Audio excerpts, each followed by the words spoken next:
Aunty का गाना सुन के बेचारा आलोक मौर्य भी सोच रहा होगा कि केस लड़ूं या नाचूं। स्वागतम मित्रों एंड मित्राणियों। अर्ज किया है, लाख को कहते हैं पेटी, करोड़ को कहते हैं खोका। लाख को कहते हैं पेटी, करोड़ को कहते हैं खोका। पहले सिर्फ रिलेशनशिप में कटता था, अब तो शादी के बाद भी मिल रहा है धोखा। लेकिन सर उन्होंने कहा है कि तलाक प्यार से दे दीजिए, बवाल मत करिए। पहले जब पति पत्नी की लड़ाई होती थी तो वो बड़ों के पास जाते थे, आजकल वो लोग मीडिया के पास जाते हैं। और ये रिपोर्टर लोग भी कहानी बाद में सुनते हैं, पहले वॉक करवाते हैं उनसे। हाँ जी, तो इनसे मिलिए। ये है ज्योति मौर्य, जिनने वो कर दिखाया जो हर इंडियन पेरेंट्स अपने बच्चों से चाहता है। नहीं, शादी की बात नहीं कर रहा हूं। मैडम ने गवर्नमेंट जॉब कर दिखाई, जिसमें इनके पति ने इनको पढ़ाया। नहीं, पति टीचर नहीं है, उसने फाइनेंशियली हेल्प करी, मतलब लोगों से उधार लिया, पैसे इकट्ठा करके इनकी पढ़ाई का पूरा खर्चा उठाया। और ज्योति मौर्य भी ऐसी वैसी बीवी नहीं थी, जॉब लगने के बाद अपनी पत्नी होने का पूरा धर्म निभाया है, बस वो भी थोड़ा अलग तरीके से। मनीष दुबे सर कमांडेंट, उन्हीं के साथ उनका अवैध संबंध है। मैंने सर उनको 22 फरवरी को रंगे हाथ अपने आवास पे पकड़ लिया था और मैंने कहा मेरी सर 9 साल की बेटियां हैं सर, और मेरी बेटियों से मिलने नहीं दिया जा रहा है सर। और यहाँ तक कि ज्योति मौर्य अपने पद का दुरुपयोग करते हुए मेरे जिला पंचायत अधिकारी, राज अधिकारी, जो कि सर बहुत ईमानदार अधिकारी है, उनसे बार बार शिकायत कर रही है कि इनको बर्खास्त कर दीजिए। एक इंसान अगर बुरे वक्त में साथ देने वाले इंसान के साथ ऐसा कर सकता है ना, तो वो किसी का सगा नहीं हो सकता। मतलब उस बिचारी के पास इसको देने के लिए कुछ था नहीं, तो पहले उसने उसको धोखा दिया, उसके बाद उसने उसको जान से मारने की धमकी दी, और फिर जब वो बेचारा सांस लेने ही वाला था तो उसको नौकरी से निकालने की कोशिश करने लग गई। मैं तो ये सोचता हूँ कि जिस आशिक के लिए इसको छोड़ रही है, उसको इतना समझ नहीं आ रहा कि जब वो इसकी सगी नहीं हुई तो तेरी क्या होगी। तो ये तो मग्गे में भर के बाथरूम में बहा देगी। पर वो चिरंजी और ज्यादा समझदार है। मेंस का पेपर जिसने पढ़ा लिखा के बनाया, हम मान लेते उससे ये पूछिए कि कितने पेपर होते हैं, शायद वो बता नहीं पाएगा। कितने पेपर होते हैं, कितने ऑप्शनल होते थे उस समय, क्या पेपर, वो नहीं बता पाएगा। अरे बैल के गले में बंधी हुई घंटी की झनकार, वो उसका टीचर नहीं था ना, नको बिल्कुल नहीं। उसने उसकी फाइनेंशियली हेल्प करी थी। और इस हिसाब से देखूं तो मैं तो यहाँ ग्रेजुएट होके बैठा हूँ, मेरे पिताजी ने मेरा कॉलेज नहीं देखा, तो क्या उनका मेरी पढ़ाई में कोई योगदान ही नहीं है। और इससे ज्यादा दिमाग तो कॉलेज की लड़कियों में है। गलत तो ज्योति मौर्य है। क्यों ज्योति मौर्य क्यों गलत लगती है आपको? ये बताओ, ज्योति मौर्य अपनी मेहनत से पढ़ी लिखी और वो पीसीएस अफसर बन गई। मेहनत ही है क्या, उसमें पैसे नहीं है क्या? हस्बैंड ने पैसे भी तो लगाए होंगे ना उसको पढ़ाने के लिए। चिल्लर, साथ वाले किल्लर, काम करे कांड वाले, लाइफ बेड़ा थ्रिलर। पर दोस्तों, कभी भी एक साइड की स्टोरी जान के हमें किसी को भी गलत नहीं मान लेना चाहिए, हमें दूसरी साइड की भी स्टोरी जाननी चाहिए। तो दूसरी साइड की स्टोरी जानने के लिए हमारे रिपोर्टर लोग गए।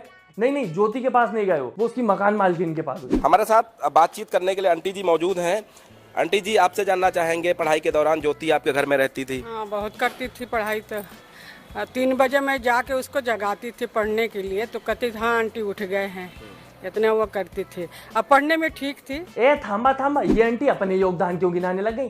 3 बजे उठाने जाती थी, अच्छी बात है आंटी, पढ़ने में ठीक ठाक थी पढ़ने में, तो जॉब कैसे लग गई, एसडीएम कैसे बन गई वो? मतलब मैं भी पढ़ने में ठीक ठाक हूँ, मुझे चौकीदार ना बनाए कोई, और मेरी चौकीदार बनने की नौबत ना आए दोस्तों। इसलिए प्लीज वीडियो को लाइक करें, और जो नए हैं वो सब्सक्राइब करें चैनल को।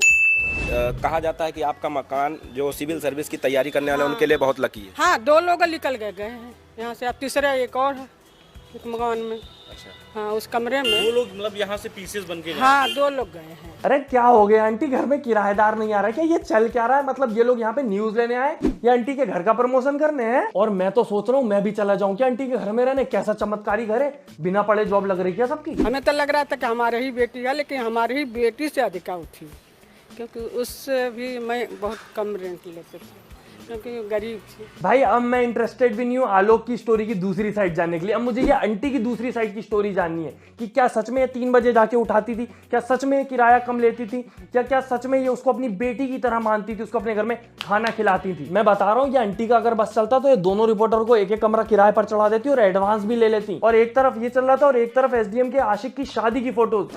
हाँ, एसडीएम का जो आशिक था वो भी शादीशुदा था, उसकी शादी की वो फोटोज वायरल होने लग गई जो ना जाने कितने जन्मों से धूल खा रही थी। तस्वीरों और दस्तावेजों के अनुसार 2 साल पहले मनीष दुबे ने तनु पराशर नामक युवती से शादी की थी। लखनऊ के आर्य समाज मंदिर में 5 अगस्त 2021 को मनीष दुबे और तनु पराशर का प्रेम विवाह हुआ था। भाई साहब मैं बता रहा हूँ, क्राइम पेट्रोल वाले हाथ में पेन कॉपी लेके बैठे हैं कि जल्दी से केस खत्म करो, नया एपिसोड बनाएं। और इतने ज्यादा ट्विस्ट तो मूवी में नहीं आते जितने इस स्टोरी में आ रहे हैं। मतलब तुम सोचो, उस आदमी का 2 साल पहले प्रेम विवाह हुआ है और 2 साल बाद फिर से प्रेम हो गया उसको। इतनी जल्दी अचार पुराना नहीं होता जितनी जल्दी इसका यार पुराना हो गया। एक्सपायरी डेट के साथ शादी करता है ये आदमी। और सोचो अगर जोर जबरदस्ती करके एसडीएम ने किसी प्रकार से आलोक से तलाक ले लिया तो आलोक जाएगा अपने घर, एसडीएम जाएगी मनीष दुबे के पास, मनीष दुबे आ जाएगा एसडीएम के पास। उसकी बीवी कहां जाएगी? कहां जाएगी बेचारी? Police station. फिर एक और एपिसोड बनेगा। और भाई साहब बहुत सारे लोग तो ये बोल रहे हैं कि एसडीएम को जॉब से निकाल दो, एसडीएम की जगह उसके पति को उसकी जॉब दे दो। पर आलोक उस जगह पे बैठ के करेगा क्या? वो क्वालिफाइड नहीं है, उसने पढ़ाई नहीं करी है, उसको पता ही नहीं है वहां बैठ के करना क्या है। और वैसे भी ये माना कि जॉब की वजह से कहीं ना कहीं आलोक को छोड़ा है उसने, पर इस वजह से उसकी जॉब नहीं जा सकती, उसको जॉब से नहीं निकाल सकती। इसके अलावा ज्योति मौर्य के पति ने 100 पेज की एक डायरी भी सामने ला दी है। इसमें दावा किया गया है कि डायरी में ज्योति हर महीने वसूली से मिलने वाले रुपयों का लेखा जोखा रखती थी। हर महीने करीब 6 लाख तक की अवैध वसूली की जाती थी। घोटालेबाज ज्योति जी अब जरूर जॉब जा सकती है, पर अभी तक गई नहीं है। जितनी भी न्यूज चल रही है ना कि जॉब चली गई, जॉब चली गई, सब फेक है। वैसे मेरे हाथ में होता तो इसकी जॉब उसी दिन चली जाती जब इसकी अपने आशिक जी के साथ व्हाट्सएप चैट लीक हुई थी।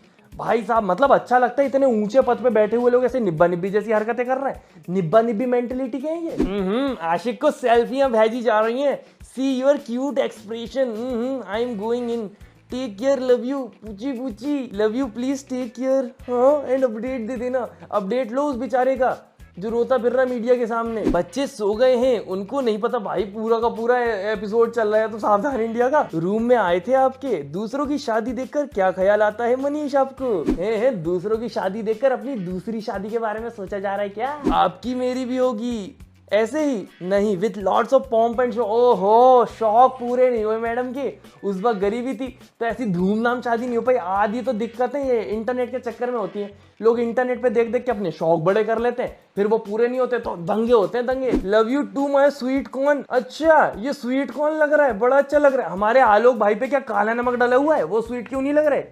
वैसे काला नमक डाल के तो और अच्छा लगता है कौन। पर दोस्तों मैं एक बात आपके ध्यान में डालना चाहूंगा, ये फोटो इनकी शादी के पहले की है। यहाँ पे ज्योति जी कमजोर है थोड़ी सी और आलोक भाई जो है वो थोड़े तंदुरुस्त है।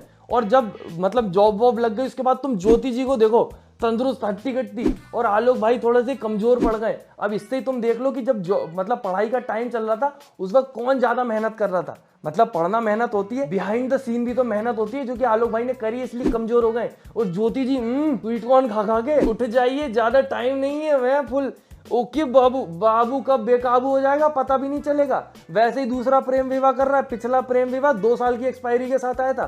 तुम्हारा कितने साल का है वो देख लेना। वो बाबू जवान चल रहा है यहाँ पे। तो इतनी बड़ी बड़ी गवर्नमेंट जॉब करने वाले ऐसी बातें करते हैं, मीठा भुट्टा मीठा आलू बोल रहे हैं एक दूसरे को, बताओ। वैसे भी ज्योति मौर्य जैसे लोग कभी भी अपनी गलती नहीं मानते, सामने वाले को गिल्ट दे देते हैं। मेरे को तो लगता है इसके घर में जब खाना जल जाता होगा तो गैस की टंकी से लड़ने लगती होगी। तू अगर थोड़ी देर के लिए बंद हो जाती तो क्या चले जाता, नाच की पीटी, मेरी रोटी तो नहीं चलती। और इसका एग्जाम्पल ये देख लो, कॉल रिकॉर्डिंग भी लीक हुई है। जी आप भी जो दूसरे नाम से सेव की हो ना उसी का इस फोन में है, तो उस वाले फोन में नहीं है। एक फोन में है ना, नाम सेव है ना। आप एक फोन वो फोन क्या होता है यार? आप एटीएम के नाम से उसका सेम फोन की हो हमको, एसीएम के नाम से। हाँ सोचो सामने वाले ने आपकी चोरी पकड़ ली, आप उसको धोखा दे रहे थे, उसको पता चल गया कि आपने नंबर अलग नाम से सेव किया था, तो थोड़ी सी गिल्ट होनी चाहिए, शर्म आनी चाहिए। इंसान को सोचना चाहिए कि यार अब तो चोरी पकड़ा गई, अब क्या करूं, कैसे पश्चाताप करूं। पर नहीं, ज्योति मौर्य अलग खिलाड़ी है भाई। वो बोल रही है कि यही काम है तुम्हारे, हैं पता क्यों किया तुमने? जब दिख रहा है मैं चोरी कर रही हूँ, धोखा दे रही हूँ, तो आंख बंद कर लो, पट्टी बांध लो, मैं तो एसडीएम हूँ, मेरी चोरी नहीं पकड़ सकते तुम। मतलब ये वही बात हो गई कि चोर कल को घर पे चोरी करेगा किसी के, पुलिस आएगी पकड़ेगी तो बोल के अरे कर दी वही बात, यही काम है तुम्हारे। जब दिख रहा है मैं चोरी कर रहा हूँ तो डिस्टर्ब करने की क्या जरूरत है? छोड़ो। मतलब लिटरली वो ऐसा बोल रही है कि मैं धोखा दे रही हूँ, तुम्हारे साथ गलत कर रही हूँ, छुपा रही हूँ, तो तुम्हें ढूंढने की क्या जरूरत है? छुपे रहने दो ना मेरे काले राज। अच्छा, आपने बताया रंगे हाथ में पकड़ा है, क्या पकड़ा सर? वो मैं सर बिना बताए सर उनसे अपने सरकारी आवास सरेलनगंज स्थित में आ गया सर।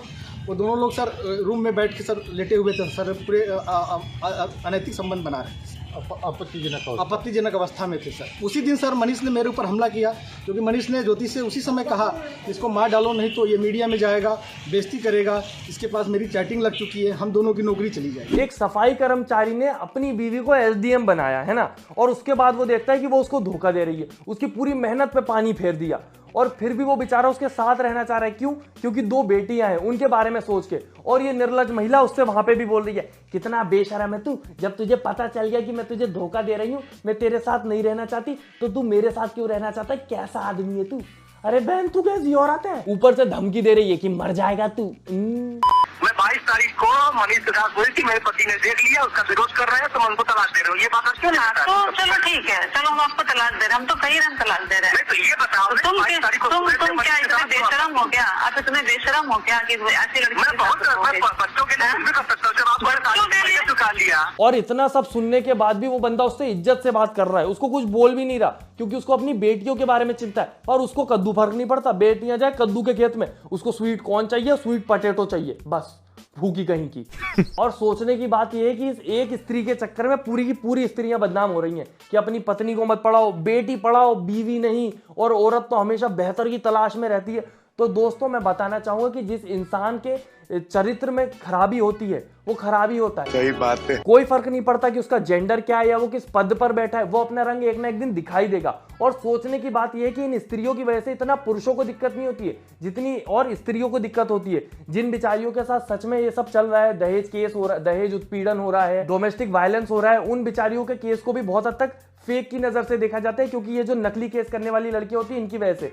और आपको जानकर हैरानी होगी कि इंडिया में 90-95% जो केस होते हैं ये दहेज उत्पीड़न और ये डोमेस्टिक वायलेंस के, सारे फेक होते हैं। अब जो 5% लड़कियां होती हैं उनको कितना झेलना पड़ता होगा। पर सोचने की बात यह है कि अगर हमारी नजरों में एक बीवी को पढ़ाया लिखाया और वो छोड़ के चली गई, ये गलत है, तो ये भी तो गलत है कि माँ बाप जब अपने बच्चे को पढ़ाते हैं और वो नौकरी लगने के बाद उन्हें ही भूल जाता है। बल्कि माँ बाप की तो कोई फाइनेंशियली एक्सपेक्टेशन भी नहीं होती बच्चों से, वो तो बस चाहते कि बच्चा उनके साथ रहे, पर वो भी नहीं होता, तो ये भी गलत है। तो वही बात है दोस्तों की खराबी जो होती है वो इंसान के अंदर होती है, वो किसी भी जेंडर में नहीं होती है, किसी पद पर नहीं होती है। ज्योति मौर्य अगर किसी भिखारी की भी बीवी होती ना, तो भी वो किसी और ऊंचे इंसान के लिए अपने भिखारी पति को भी छोड़ देती, मतलब इसकी जॉब नहीं भी लगती वो तो भी छोड़ देती कुछ समय बाद, क्योंकि उसके मन में ही चोर था हमेशा। और दोस्तों इस मुद्दे पर बोलने के लिए, दिखाने के लिए मेरे पास बहुत कुछ है, बहुत सारी फनी साइड भी है जो कि इंटरनेट पे चल रही है, पर ये वीडियो बहुत लंबी हो जाएगी, तो हम अगला पार्ट बनाएंगे।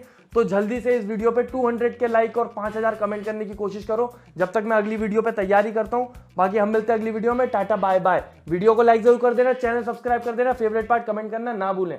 धन्यवाद। मम्मी मुझे एसडीएम बनना है। क्या मतलब? पहले इंसान बन जा, कुत्ते।